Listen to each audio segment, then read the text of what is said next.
Welcome to another episode of File on the Play. I am your host, Kristy Love with File on the Play on behalf of Team NBS Media. And I'm so glad we're back. The NFL free agency has been crazy thus far. A lot of moves, a lot of trades, signings. We're going to go ahead and get into that. But first, make sure you guys follow me on Twitter and on Instagram at I am Kristy Love. You can follow me on TikTok at Kristy Love Sports. And make sure you guys follow Team NBS Media on all social media platforms. We got Twitter, Instagram, Facebook, YouTube, Threads, Blue Sky, TikTok. And then you can also check us out online at teamnbsmedia.com. We have everything from YouTube shows, podcasts, ranking shows during the NFL season. We also cover wrestling, soccer, baseball. Baseball is back. The WNBA, things of that nature. Then we also cover entertainment, TV shows like The Bachelor, movies like Marvel movies. The new Captain America just came out a few weeks ago. We got content on everything you can think of. So make sure you guys check us out at teammbsmedia.com. So the NFL free agency is here, and the Chicago Bears we're not bad in free agency in my opinion. Like the off season is where we unfortunately, in my opinion, thrive the most in, especially within the past couple of years. In my opinion, we won the free agency. Like the Chicago Bears have always been known to have a horrific offensive line. Well, the Chicago Bears went ahead and we pretty much fixed the offensive line. Like before the draft. Before the draft, we fixed the offensive line, and I'm kind of shocked. One, because we're a team that we don't really tend to the line. We always we got like a quarterback, wide receivers. We got a couple of wide receivers last year, running backs, whatever. And this year we really tended to our needs, defense and offense. So as a Bears fan, as of right now, we really cannot complain with Poles not doing much, especially with him in the past playing on the offensive line when he played football. So far so good. We cannot complain. The only thing is that we can't complain on is the fact that every single year, every single offseason, the Bears we're always like excited, ecstatic. Oh my God, we did this. We signed this person. We traded for this person. We got this pick in the draft, X, Y, and Z. Come the regular season, we are disappointed yet again, heartbroken, mad, whatever. It's not a good ending. And I would say this past season had been the worst season that we had thus far. A lot of media in, Fox Sports, ESPN, they're also giving Caleb Williams a pass because of how bad the team was. Like we could not recover from anything. And the only good thing we had last year is that we beat Green Bay in our last game. And of course, Virginia, she passed away. McCaskey, she passed away in her last game that she saw, if she saw that game, was the Bears beating our rival. But outside of that, there was nothing good in the season. Nothing. The only good thing that happened was the fact that we got rid of Shane Waldron and our head coach, Eberflus. That was it. So I say all of that to say, I just hope we have a better season going into this season. I hope so, because it's really hard. Like people will be excited. Like I want to be excited. Like, oh my God, this is it. But I just have to see how everybody gels in person. I just have to, because we done seen this story too many times before. Like, remember the year when we had Justin Fields and we just got DJ Moore and they were the 1-2 punch, and it was all over the media, NFL Network, ESPN, Fox, all of that, about how it's going to be the 1-2 punch and this is it and we're going to go far playoffs. And what happened? What happened? Like, and then we went ahead and got some more weapons the following year in the event that helped with Justin Fields having weapons to pass the ball to, because we used to have DJ Moore. I think we had Tyler Scott. And it was just a lot of no names who are probably not in the league besides Darnell Mooney. And We traded Justin Fields. We got Caleb Williams. We got Caleb Williams in the best position in football for a rookie quarterback ever. And it was a SHIT show. From the moment we had week 1 against the Tennessee Titans at home, our defense bailed us out in that game. And ever since then, it was just the team went down. And what makes matters worse is the first 4 or 5 games of last season were against teams under 500. The Panthers, Jacksonville, the Titans. I want to say the Raiders too, if we play them. There's a lot of teams that are not good.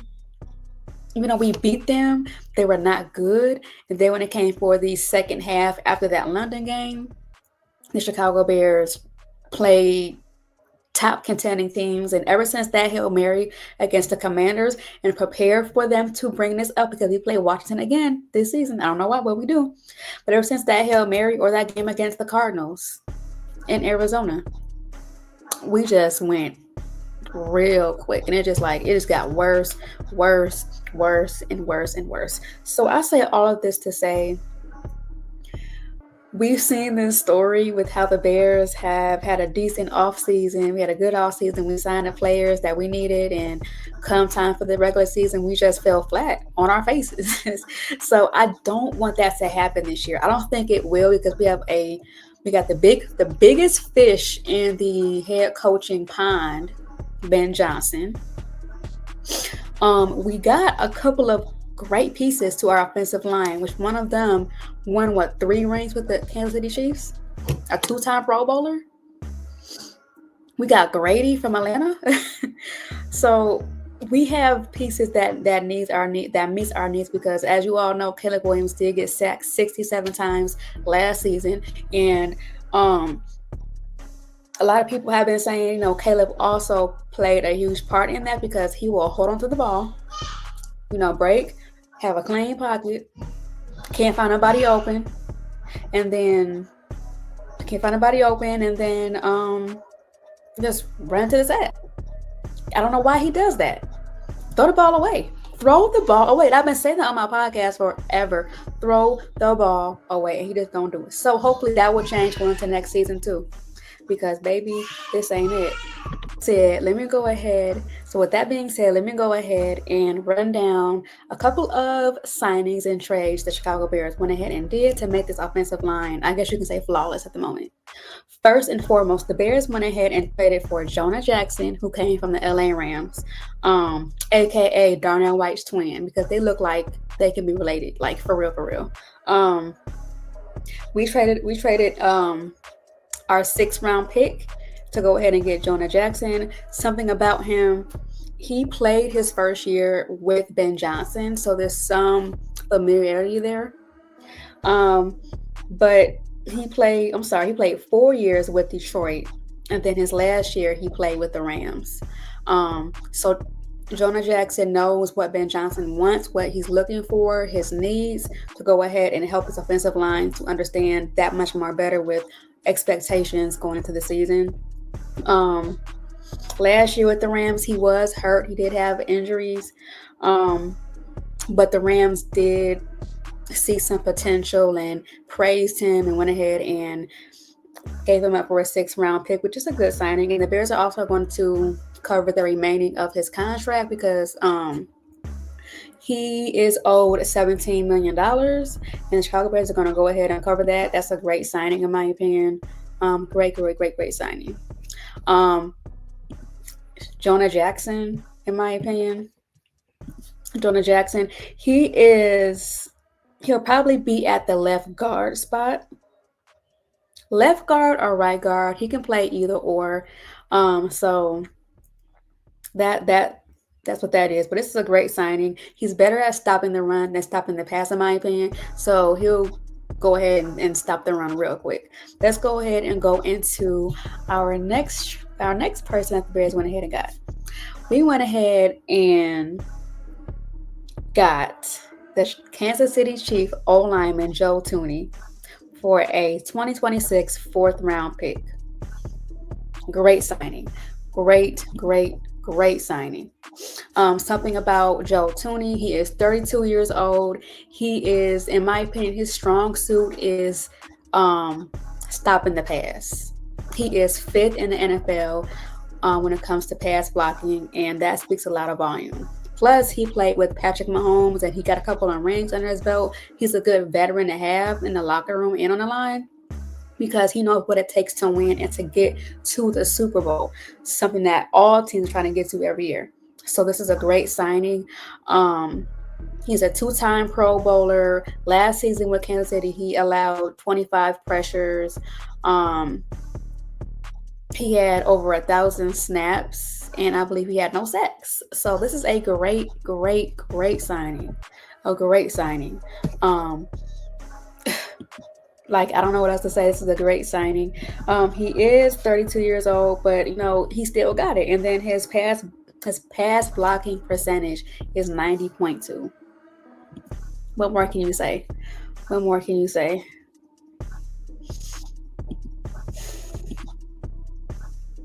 Now, we got our center. The Bears went ahead and got us a center. The Chicago Bears went ahead and signed Drew Dalman from the Atlanta Falcons. A 3-year, $42 million contract, and $28 million is guaranteed. Great signing. Great signing.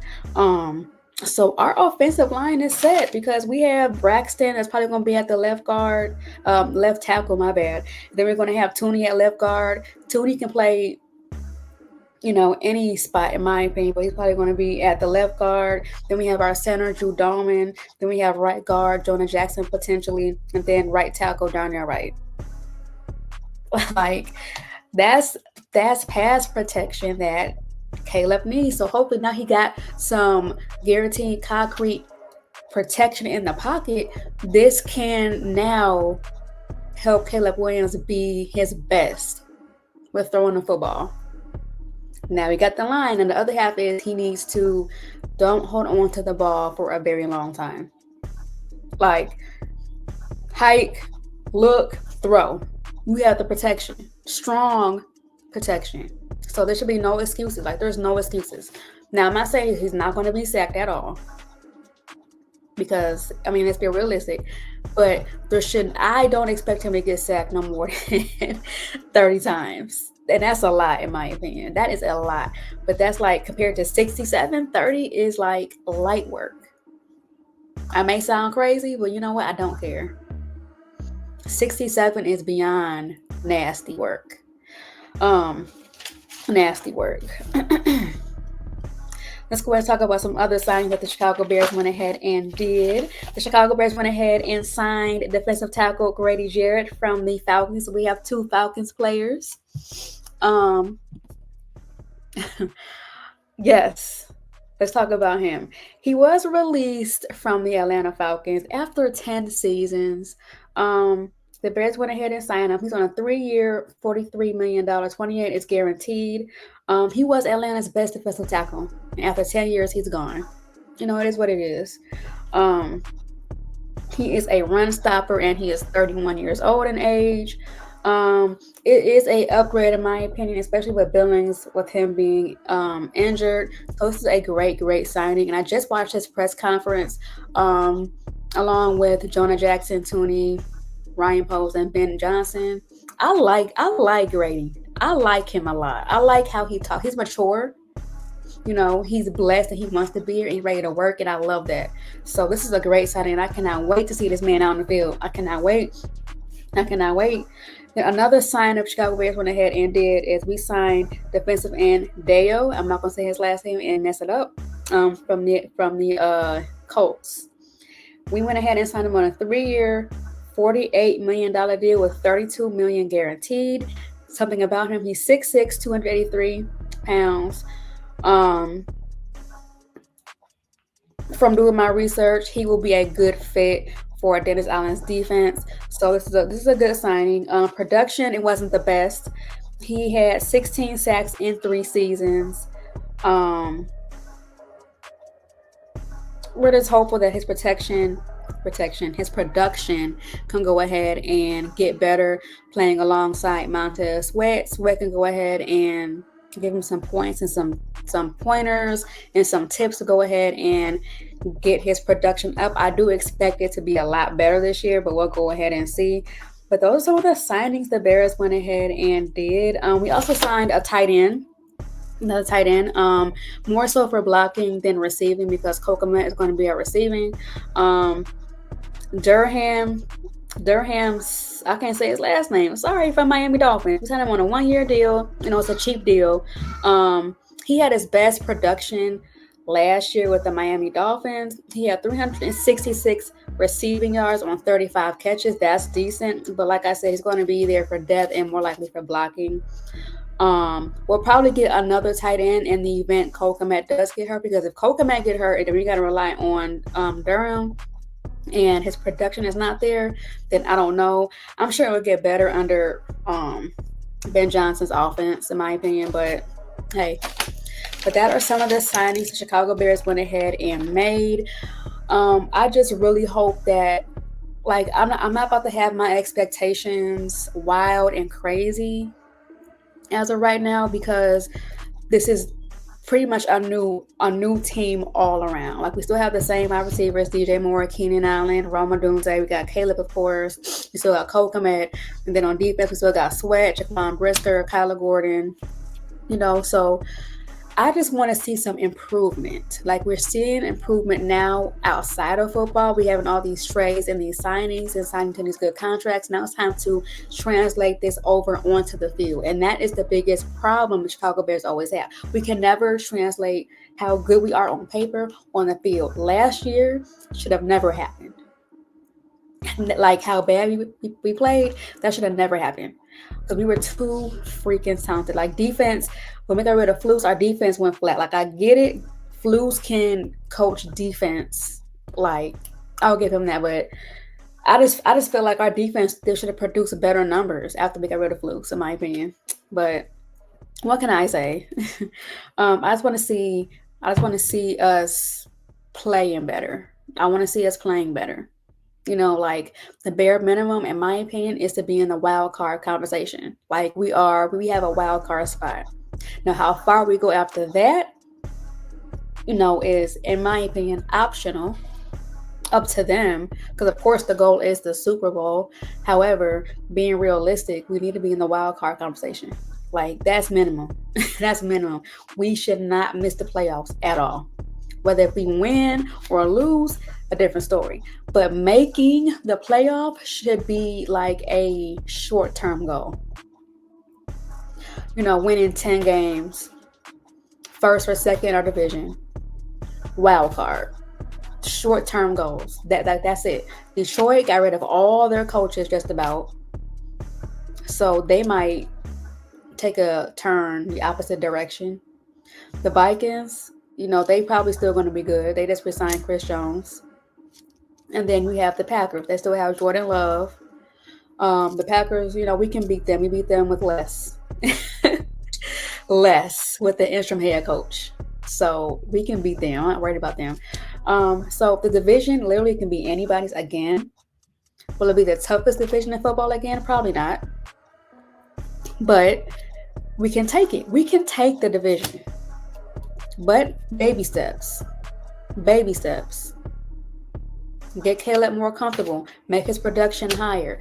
Throw the football. Our receivers have to catch the ball. Keenan Allen, Cole Kmet. Cole Kmet didn't get a lot of touches at all last season. And when he did, it's been 1 or 2 times, look it up, where he dropped the ball. You cannot drop the ball. Catch it. You big. You big. Come on, you big. And then, Keenan Allen and Caleb had a good connection. But Keenan Allen, he also dropped some passes too. So I just hope, I say what I have to say. Baby steps, but the bare minimum, in my opinion, is wild card. Make it. That's it. If we don't make it, will I call it a failed season? I can't answer that. But based on what I'm saying, yes. But that. Come on. The NFC champion, the NFC division. besides the Eagles.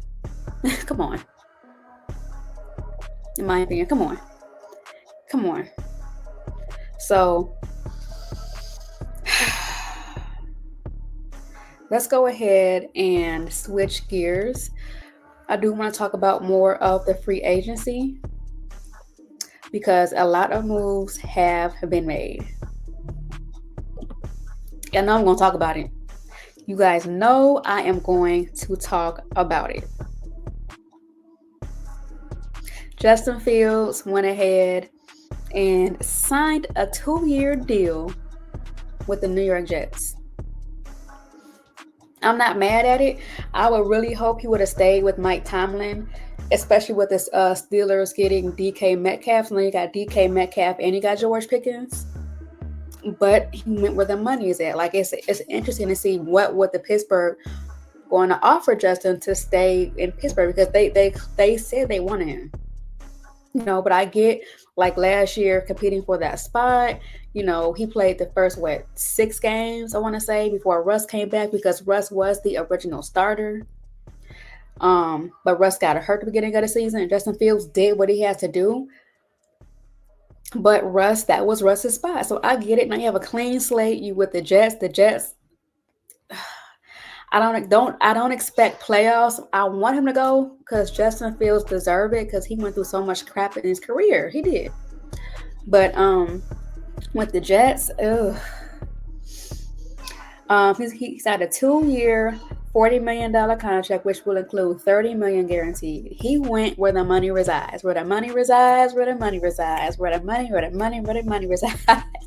I ain't mad at it. Do what you got to do. We'll see. I wish him nothing but the best, and I really hope that they succeed with what they have, but they need to give this man a line. They don't have a line for real. So we'll see. Let's go ahead and talk about Justin Fields' numbers with the Pittsburgh Steelers. In 10 appearances, including 6 starts, Fields, his completion percentage is 65.8. He had 1,106 yards on just about 7 yards per attempt with 5 touchdowns and 1 interception. And of course, Justin Fields is good for his legs. He ran for 289 yards on 4.7 yards per carry with 5 rushing touchdowns. That was enough for him to get the starting job with the New York Jets, and I wish him nothing but the best. That's my guy forever, and I will always root for him, regardless of what you guys Bears haters say, because y'all keep his name in y'all mouth more. I'm not even gonna say the rest. Let's go ahead and move on. Speaking about where the money reside,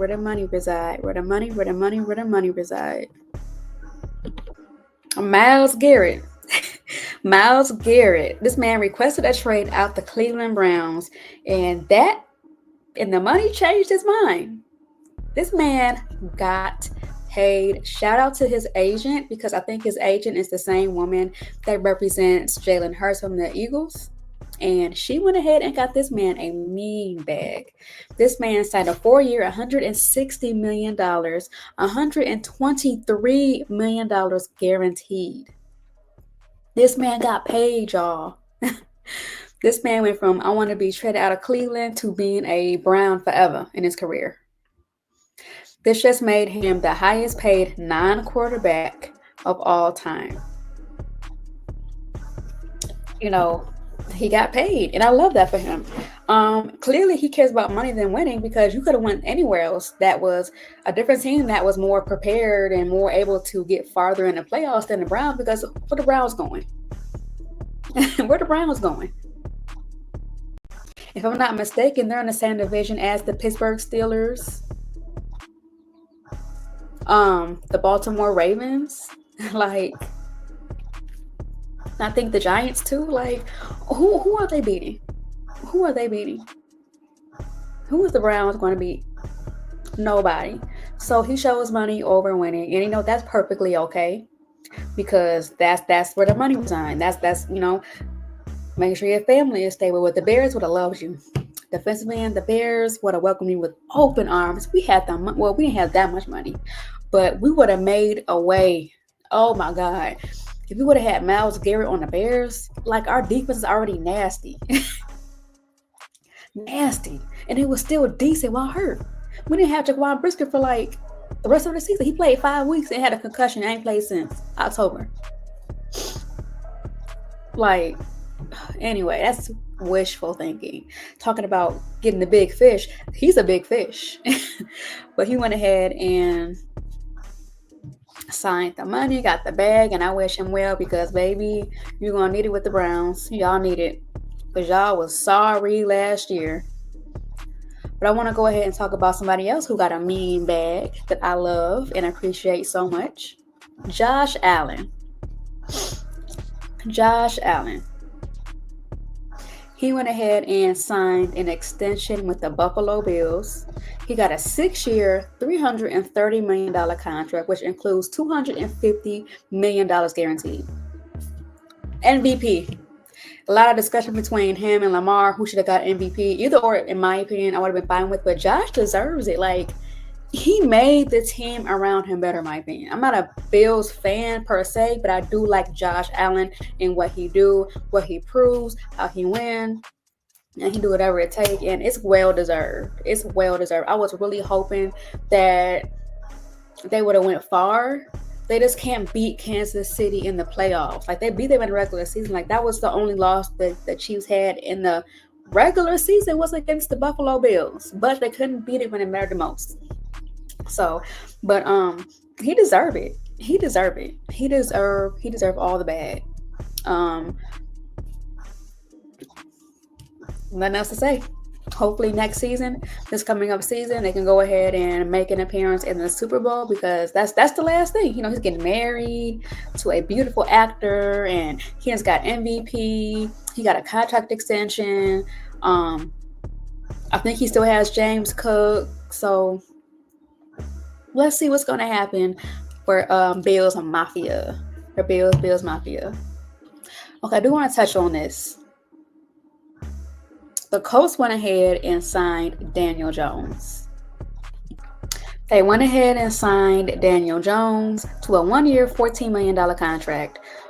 So come training camp, it's going to be the battle of who's going to get the starting spot between him and Anthony Richardson.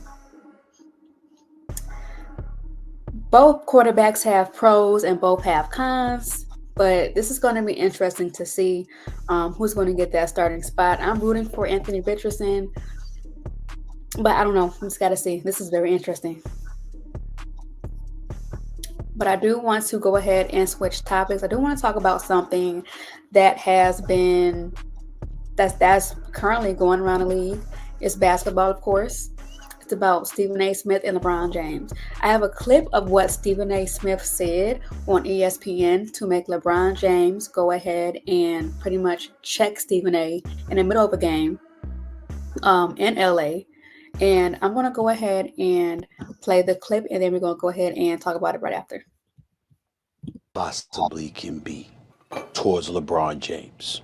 I am pleading with LeBron James as a father. Stop this. Stop this. We all know that Bronny James is in the NBA because of his dad. The first game of the season, opening night, the Griffeys in attendance, father-son duo playing in an NBA game for first time, an absolutely positively wonderful story. And then reality sets in. We love what we're seeing.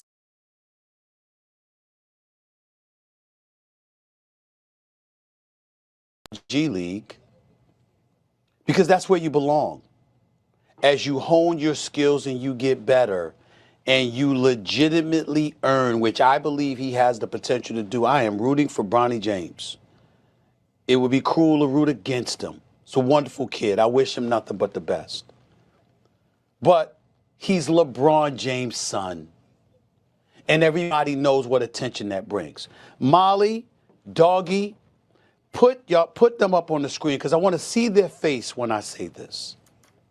Right now, Bronny James is averaging 0.3 points, 0.3 assists, and 0.4 rebounds.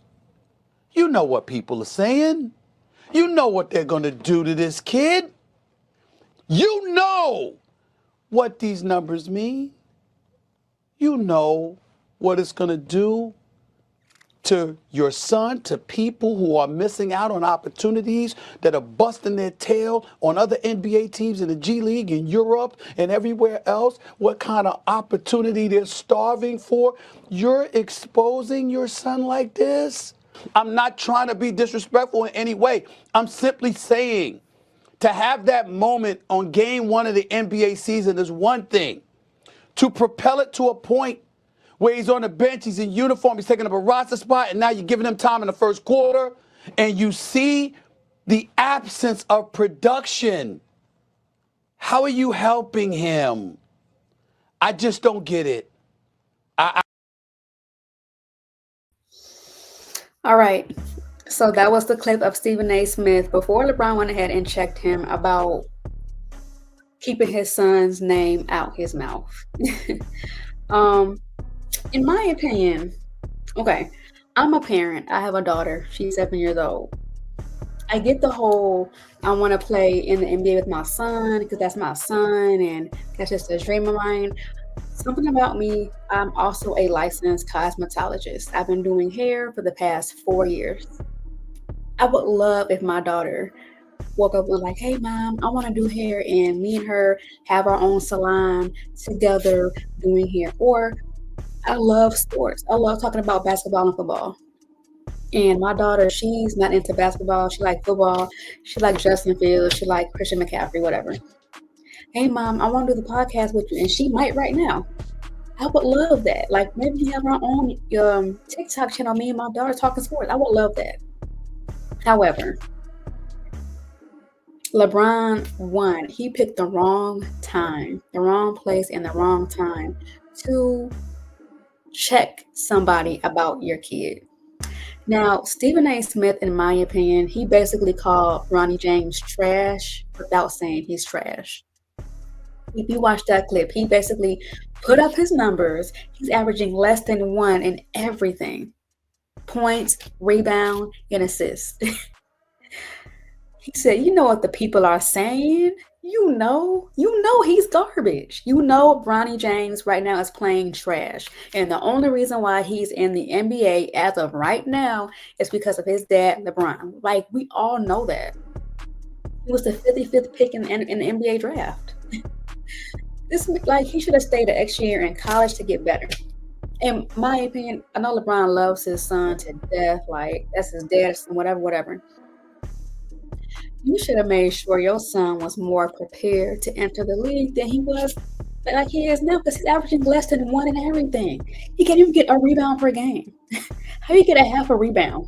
It's like it's parlaying. Like when you bet a parlay, like do a leg, 5.5 assists a game. You can't get a half of assist. We gotta get 5 or 6.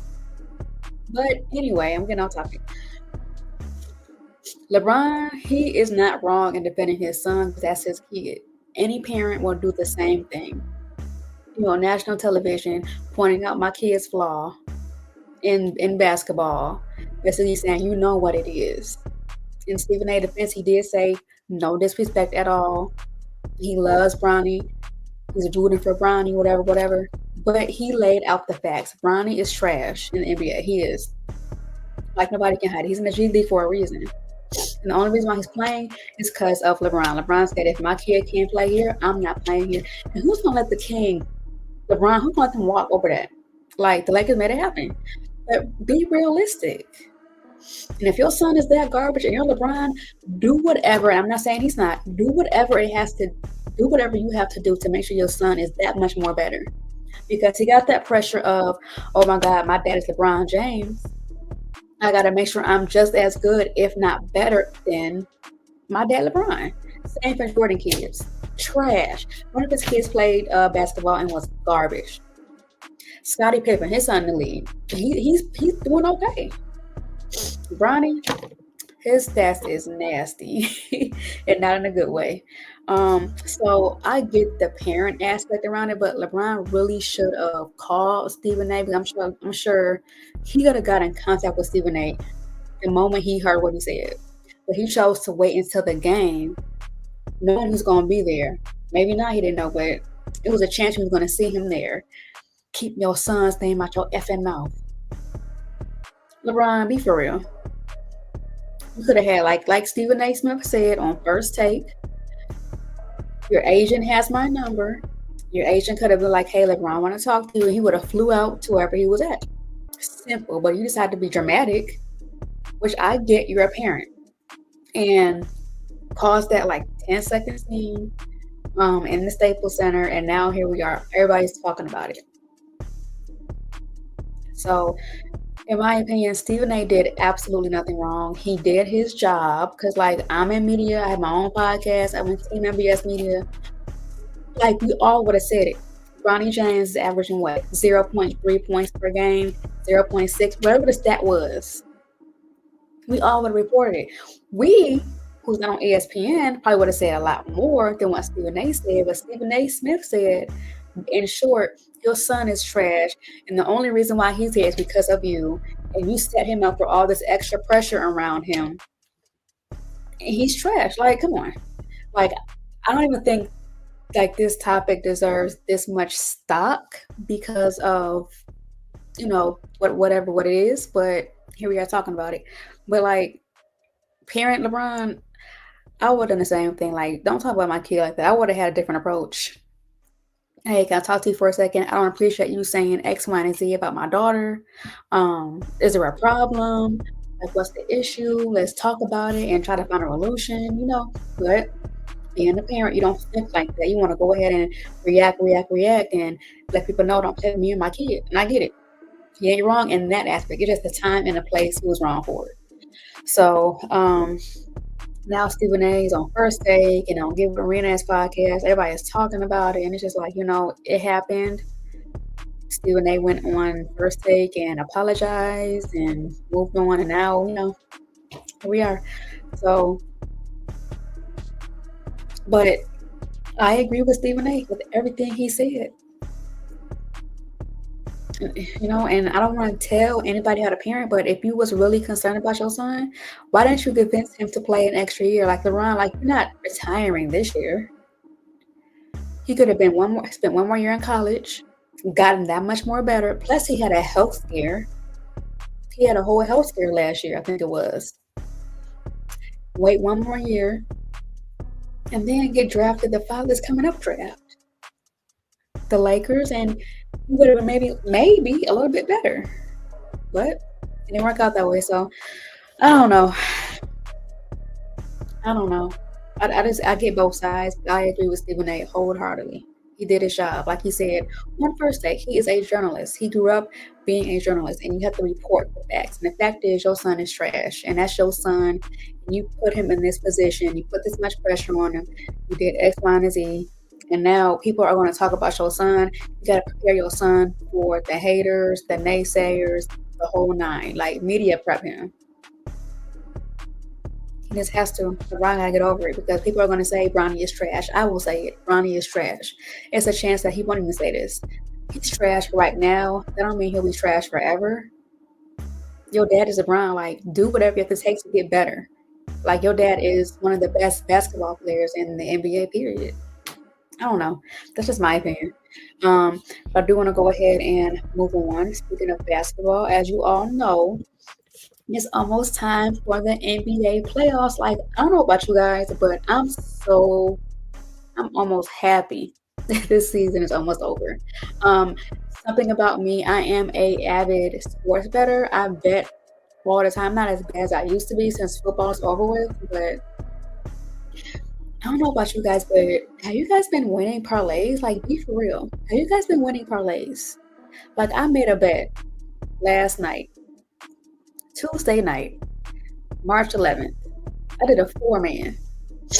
What was my parlay slip? It was a live bet at that. It was the Bucks and the Indiana Pacers game. If you saw that game, you know how intense it was. So when I made this bet, Dame already had 7 assists. So I had Dame getting 10 assists. I want to find it for y'all. Because this parlay pissed me off so bad. And I bet $20 and I would have got a $150 bet. I bet Taurean Prince from the Bucks to get 19 points. He got 18. I had him for over 18.5, and he got 18. Dame, 10 assists. He got 11 to finish the game. Benedict, 17 points. He got 17 on the head. TJ McConnell, had him for over 8.5. He got 12. You mean to tell me? And this was an intense game because I thought the Bucks was going to win. I thought that the Pacers were going to win. Then the Bucks came back. I thought they was going to win. Then I thought it was going to go to overtime but then Tyrese Halliburton did that. He got that 3 and got the foul. So a 4-point play. And that pretty much sealed the game for the Bucks and the Pacers came on top. I was pissed because I was so wanting this game to go to overtime so Prince could get another bucket. He just needed one more bucket or at least a freaking free throw, dog. And he couldn't even get that. Sports betting has been so bogus. These players averaging 20 points per game, 5 rebounds, and you can't even get 10 points. Donovan Mitchell, for an example. Donovan Mitchell. He can easily get 20 points and 4 assists. You mean to tell me through 3 quarters he only got 10, dog? And then these coaches is just as bad because they will sit these starters down for like the remaining of the 4th quarter. I get these blowouts, but come on. Come on. Why would you sit Giannis down the whole 3rd quarter, for an example?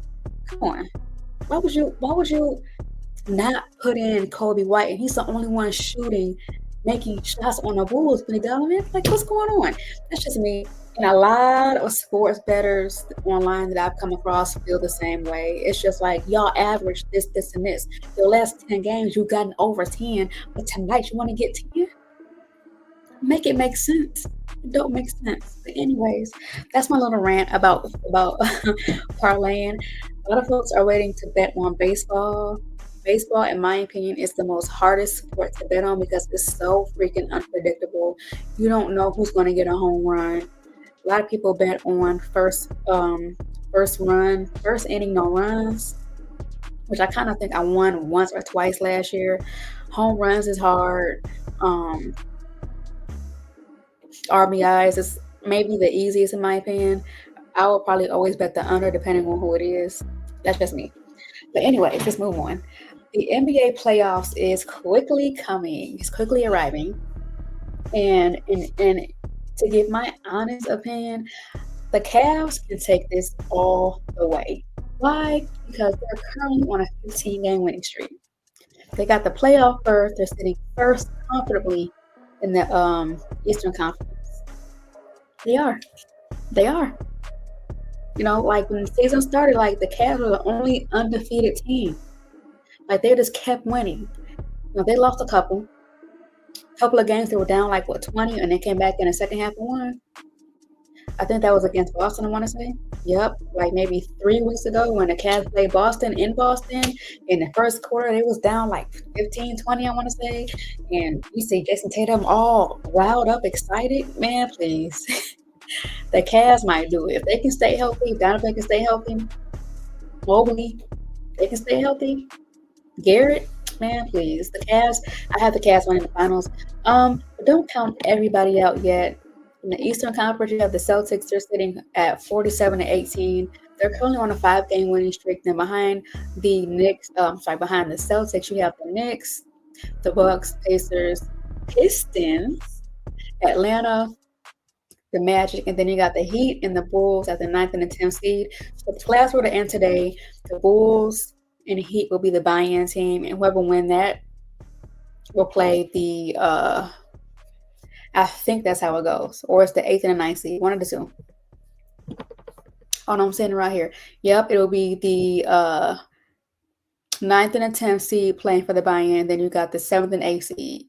So the winner of the 9th and 8th will be the 8th spot, and the winner of the 7th and 8th spot will be the 7th spot for the Eastern Conference. Let's go ahead and go to the Western Conference. We have the Thunder sitting at 53-12. Then you got the Denver Nuggets sitting at 42-23. Then you got the Lakers sitting at the third spot in the Western Conference at 42 and 23. Then you got the Grizzlies, the Rockets, Golden State, the Timberwolves, and the Clippers, and same thing for the buy-in for the Western Conference. Sitting at the ninth seed is the Kings, 10th seed is Dallas. And I'm gonna be real with you, if the season ended today, the Kings will beat Dallas because Dallas doesn't have nobody. Sorry. And then for the 7th and 8th spot, you have the Timberwolves and the Clippers. That'll be a good game. Ant-Man will probably go all out. This is if the playoffs and the season started. The season ended today. I'll probably have the Timberwolves winning over the Clippers, but we'll see. This is how the playoff picture look as of right now. Of course, it's going to change over the course of the next couple of weeks. Towards the end of the season, and I'm a Bulls fan. I've been a Bulls fan since the Ben Gordon era. Ben Gordon, Kirk Heinrich, when we had Scott Skiles, all of them. Bulls, if y'all gonna tank, and this bad season, don't even try to have a playoff run in the season. Blow the team up, start over, try to get a top 3 draft pick, and build around that. You still have Booz Ellis. Get somebody else.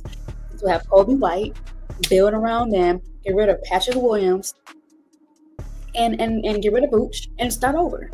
If we can't get rid of our head coach Billy Donovan, he's not a good fit, and AK is very questionable too. So that's just my opinion. I would give the last seeds to the Miami Heat. They're not going far. They're going to get knocked out against the Cavs. They'll probably win one. But anyways, that's the NBA playoff picture. And also the WNBA is quickly approaching. I do cover the Phoenix Mercury. So make sure you guys tune into my TikTok at Kristy Love Sports for all Mercury content. I'm of course going to touch on them on my podcast. The season does start in May. So in about 2 months, we will have WNBA basketball yet again. All right, you guys.